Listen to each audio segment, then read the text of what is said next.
guys, welcome back to EAK TV. I'm delighted to have Mark Mueller-Eberstein with us today, the CEO and co-founder of Adgetec.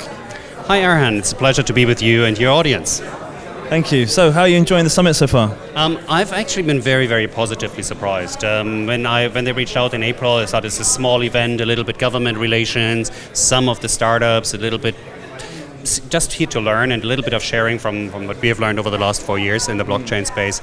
But this is, of course, blowing it out of proportion. I think we have, like I said, 7,500 people or something here, instead of I think that's 6,000 more than they told me originally. So yes, it's impressive and very warm. Okay. So do you want to tell us a little bit more about Adgetec? Yeah, sure. I'm in the, I know I don't look like it, but I'm in the IT industry for 30 years. HP, Microsoft. I wrote a book about the impact of technology about 8 years ago called Agility. Yes, and tried to take a year off. Of course, that turned into people calling us and trying to help. What does technology do for my business? How should I think about cloud computing, mobile, social, from a business perspective? And I basically built a consulting business around it called the Adgetec Corporation. We are focusing usually on the leadership level of top Fortune 500 companies and helping them to understand in the marketing function, the logistic function, what can technology do for them. And out of that business, a lot of other things have developed over the years. I'm an angel investor for about 8 years as well. Technology startups, but also in the medicals field. And then about 4 years, I learned about blockchain. What does it do?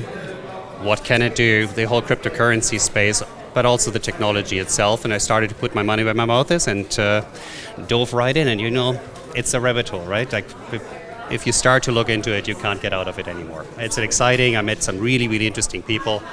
I see, quoting somebody else, wherever you go in the blockchain space, you meet the smartest people you have never met before. So, and I like to surround myself with people that are smarter than me. So I'm. Oh, thank you. Okay. So tell us about some of the companies that you're speaking with that want to integrate blockchain through Adgetec. Well, we have confidentiality agreements with all the companies we're working with, but you would definitely know them. Adgetec is based in Seattle. Seattle, of course, is also the home of companies you probably have heard about, like Amazon, Microsoft, Starbucks, Boeing, and we really like to have a close relationship with our neighbors. And which industries then are you finding most ripe for innovation, well, at least amongst your clients and just in general? Yeah. No, I think even beyond blockchain, I think technology is removing inefficiencies. We have seen this over the history of human history, and we're seeing it right now. So wherever there's inefficiencies in a system, technology will remove it sooner than later. I think blockchain, as the transactions space, if you understand how a big enterprise works, how much paperwork or double work at least is necessary, and triple and quadruple work, there's so much opportunities for streamlining not the internal processes on the finance side, on the logistics side, but also even how to reach out to customers and stay in touch with them. Okay, and you mentioned that you've been on the advisory boards and trust boards in the past and probably still today. What have you learned, in terms of marketing, for these crypto startups? Well, one of the exciting things about being an angel investor is you get to meet really, really interesting entrepreneurs at the beginning of their journey, trying to help them to understand which doors to go through, opening up introductions, supplying them with sometimes advice, good and hopefully often good advice, a lot of advice at least, and really see them grow and be successful. When I started as an angel investor 8 years ago, I went to an angel investment group called the Alliance of Angels in Seattle. Bill Gates' father founded it. It's the oldest angel group in the US.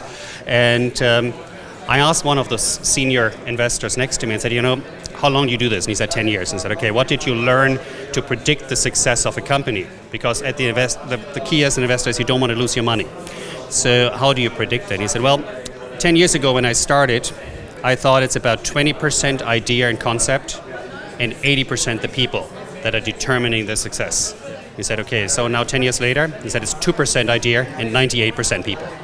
So that's exactly what we're looking for as well, both in the blockchain space as well as in other industries.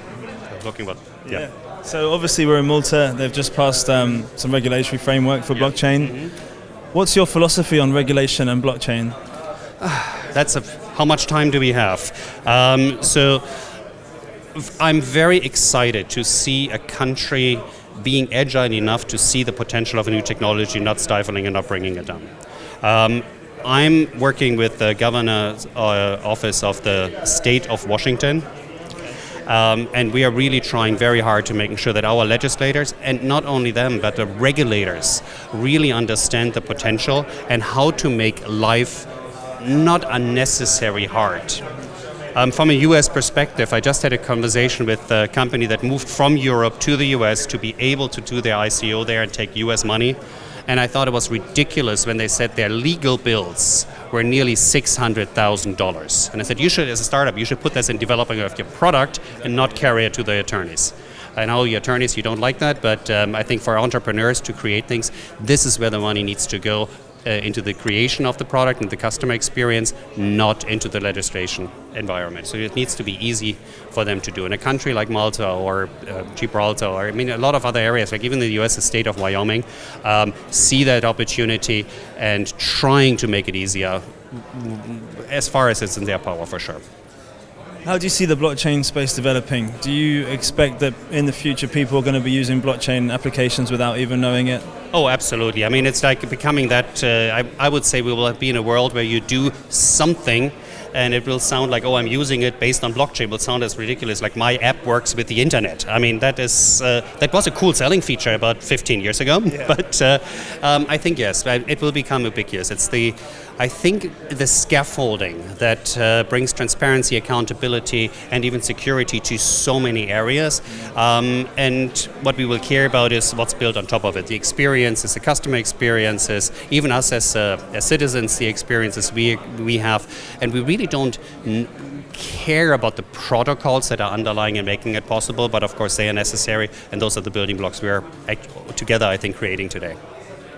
Do you believe that digital currency will ever truly replace fiat currency? Replace, I mean, I think what we will see is that a lot of traditional currencies will become digital currencies, and often, most of them are zeros and ones anyway today. Yeah. So where is the line?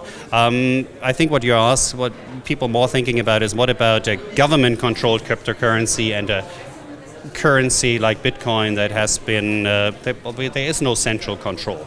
It's a real peer-to-peer environment. You can always censorship resistant up to at least a very strong degree. I think we will see a competition of the different systems, at least for a long, long time. There's not like one or the other, but I think we will see both worlds with different use cases playing a key role. So you mentioned that Adgetec is working with some large companies to hopefully implement blockchain into their infrastructure. Do you think that those large companies could help us or help the space, actually, be accepted by the government, or be more widely used? Yes, absolutely. I think one of the key concerns of all the traditional companies is the shady image of the blockchain world. So if we do something, if we accept Bitcoin, are we having a danger to our reputation? It's a very, very real fact. And then I think what most people forget is in all these big companies with thousands and thousands of employees, they actually have not a lot of resources to focus on new and innovative projects. So they might have 5-10 people within the whole company that can experiment and try to figure out what's happening. So things that are really complicated and hard to do, even the big companies, if it's not their core business, they have a hard time to doing this, and they're looking actually for partnerships. And I think that's a great opportunity for startups.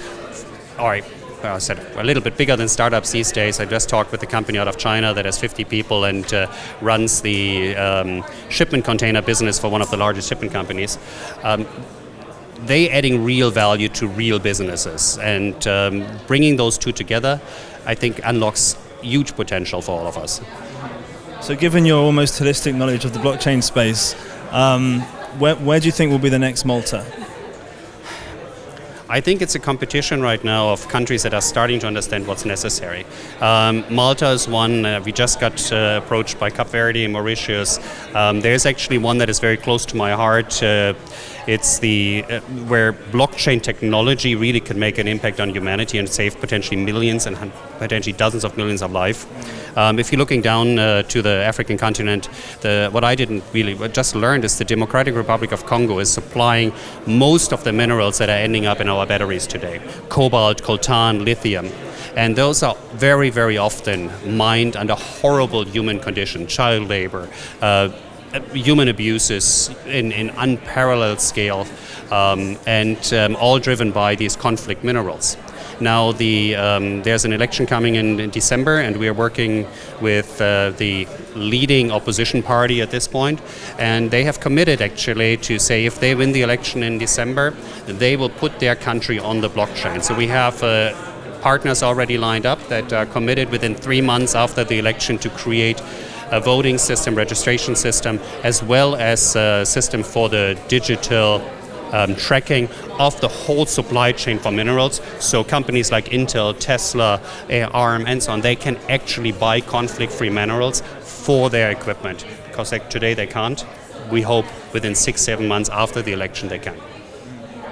Interesting. I mean, so obviously on the 24th of October last month, there was a UN meeting for the blockchain for sustainable development. I think the first one, which CZ from Binance and was there. Do you think that we're doing enough at the moment for that space, and how much more do you think we can push this space forward for the developing world? Do we do enough for the good of the world? Never. I mean, there's always more we can do. And I think it's partly the technology, making it really simple to adopt and develop, but it's also a lot of evangelism, reaching out across the boundaries of into the world of people that are not technical, that even like not blockchain. There's so much misinformation out there and so much opportunity to educate, and I think we all together can do a much better job of helping. Just out of interest, what's Germany's outlook on blockchain? Well, I've not lived in Germany since the late 90s. Yeah, so I think they're like most of the other governments, at least they're trying to figure out what they want to do.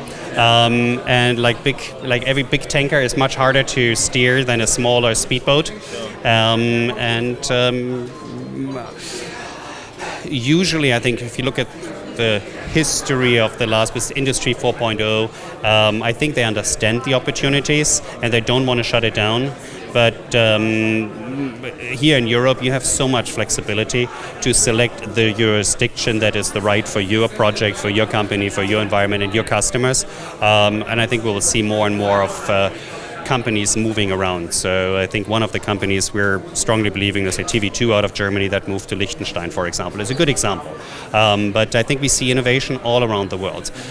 In my hometown, I think, as I said, Seattle, we have like Dragon Chain out of Disney. That is one of the key drivers. Personally, I like the folks out of Indonesia. Pundi X has a really good management team, and you can see how they're going country to country, region to region, and really building real products, real relationships. And I think that's what we all need to do. Okay. And finally, is there any updates or anything you'd like to share with us that you're working on that you'd like to share with our viewers? I'm just really excited about the space, and I'm always looking forward to meet new interesting projects. I really believe in decentralization and completely new business models, not necessarily putting something that's already existing on the blockchain or forcing something like together.